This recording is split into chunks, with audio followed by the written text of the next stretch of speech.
Assalamualaikum warahmatullahi wabarakatuh. Salam sejahtera buat kita semua. Semoga kita selalu dalam lindungan dan limpahan rahmatnya. Pada kesempatan kali ini saya akan membahas ya atau sharing mengenai apa yang harus kita lakukan ya di dalam bulan Ramadan ini ya. Cara-cara untuk bisa membersihkan hati dan jiwa.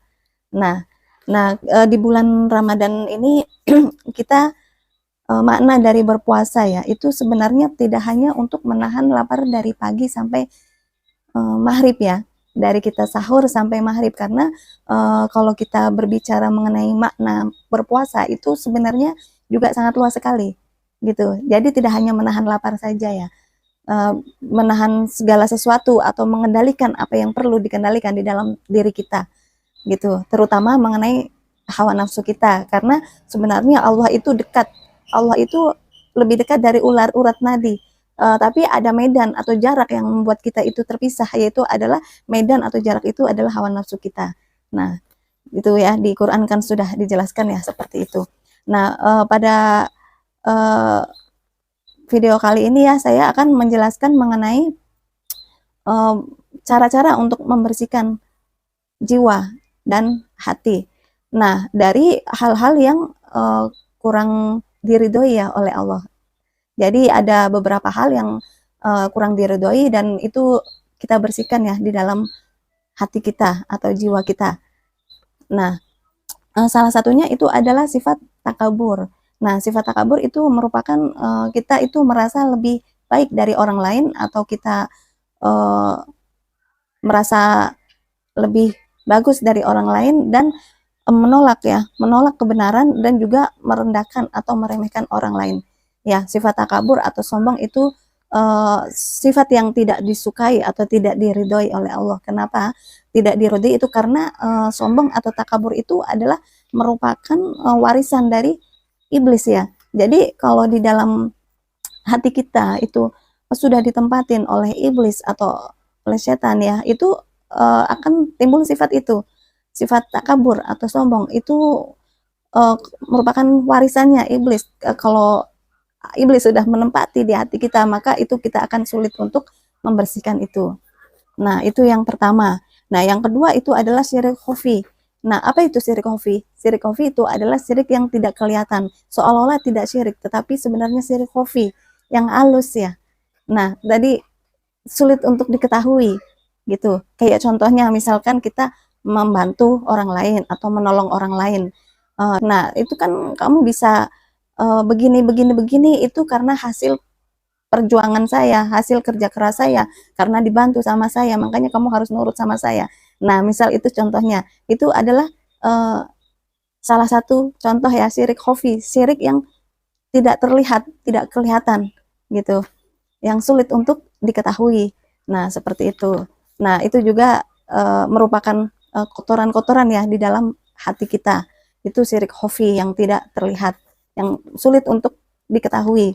Nah, terus supaya kita itu lebih dekat ya dengan Allah, bahwa Allah itu sesungguhnya dekat, teramat sangat dekat dengan diri kita sebenarnya ya. Kita harus paham benar-benar ya, kenapa syirik khafi itu merupakan kotoran di hati kita yang harus kita bersihkan. Karena untuk kita bisa dekat dengan Allah itu, iya karena budu wa iya karena stangin, hanya kepadamu ya Allah saya menyembah, dan hanya kepada engkaulah aku meminta pertolongan.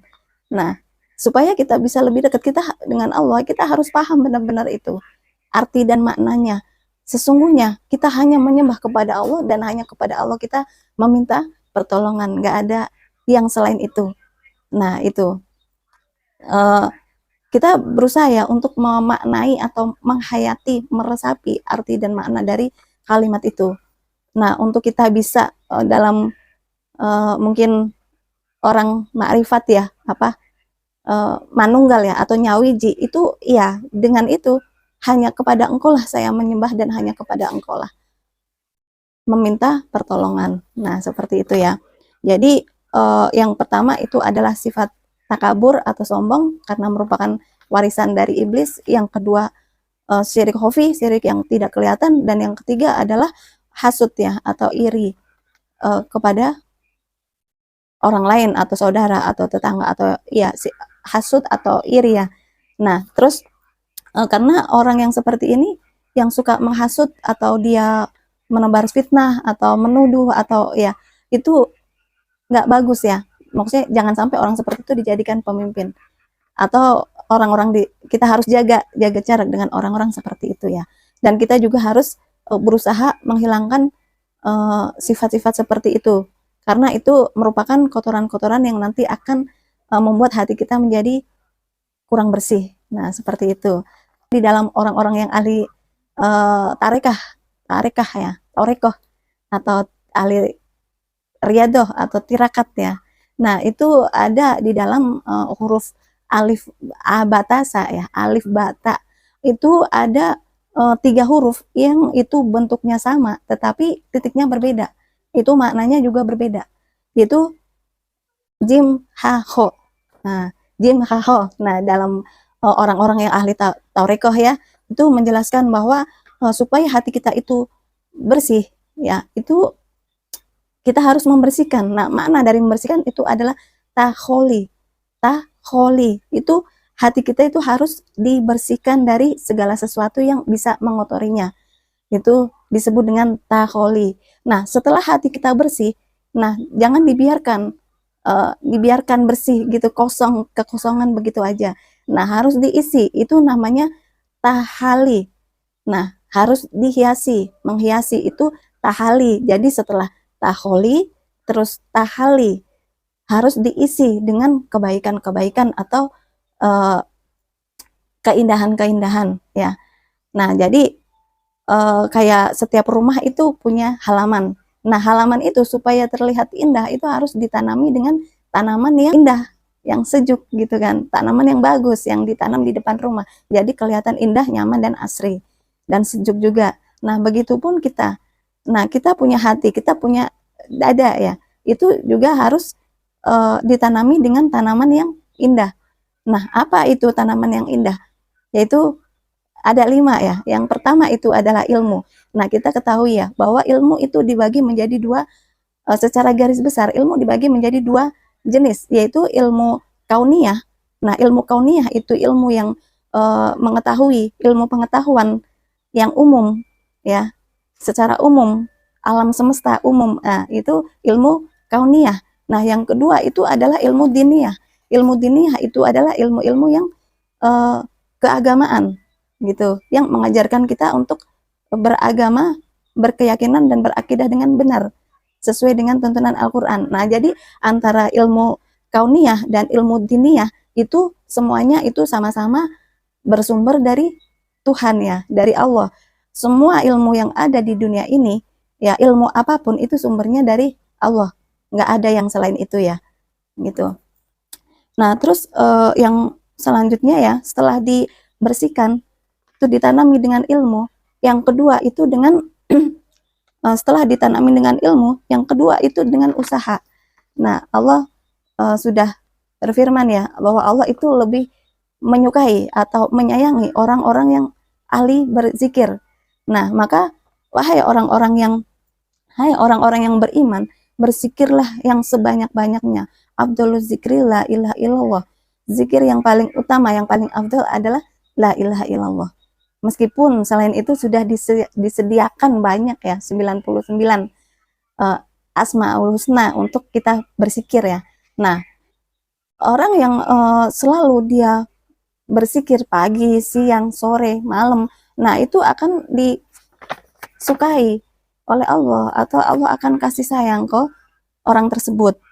Kayak gitu. Yang selalu membaca tasbih, maka Allah akan selalu kasih sayang kepada mereka-mereka hambanya yang selalu bertasbih setiap saat dan setiap waktu. Nah, jadi setiap hembusan nafas kita. Jadi berzikir itu juga banyak ya. Ada zikir yang dilafatkan, ada yang zikir kolbu, ada zikir nafas. Ya, setiap helai nafas kita itu kita harus ingat berzikir atau mengingat kepada Allah. Nah, itu banyak ya itunya dalam hal ilmu tarekah yaitu banyak ya untuk hal kita belajar hal-hal seperti itu ya, dijelaskan gitu. Nah, Allah itu selalu kasih sayang kepada orang-orang yang ahli berzikir. Allah suka bertasbih kayak gitu, dan para malaikatnya pun akan kasih sayang kepada hamba-hambanya yang suka bertasbih dan membersihkan jiwanya, yang hati dan jiwanya bersih.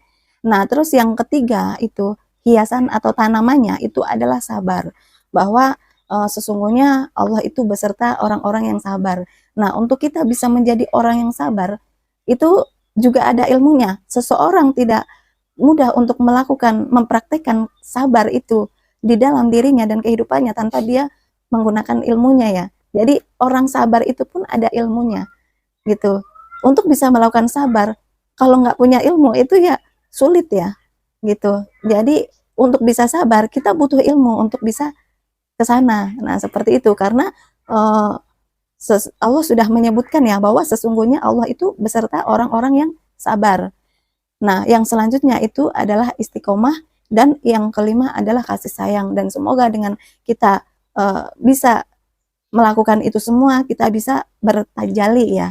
Jadi ada tiga tahapan untuk kita membersihkan hati dan jiwa, yaitu dengan takholi, kita membersihkan kotoran-kotoran dari hal-hal yang tidak diridhoi oleh Allah. Setelah bersih, jangan dibiarkan kotor, harus diisi atau ditanami dengan tanaman yang uh, bagus ya, tanaman yang indah. Nah, yaitu dengan tahali ya. Takholi itu membersihkan, tahali itu kita mengisi. Ya kan? Dengan ilmu, itu dengan ilmu, dengan usaha ya. Karena ilmu tanpa usaha itu kita nggak akan berkembang. Dengan ilmu, dengan usaha, terus dengan sabar, dengan istiqomah, dan dengan kasih sayang. Nah, semoga apa yang saya sampaikan ya bisa bermanfaat buat kita semua. Uh, Mohon maaf jika ada kesalahan dan kekurangan. Sampai ketemu di video-video yang selanjutnya ya. Wassalamualaikum warahmatullahi wabarakatuh.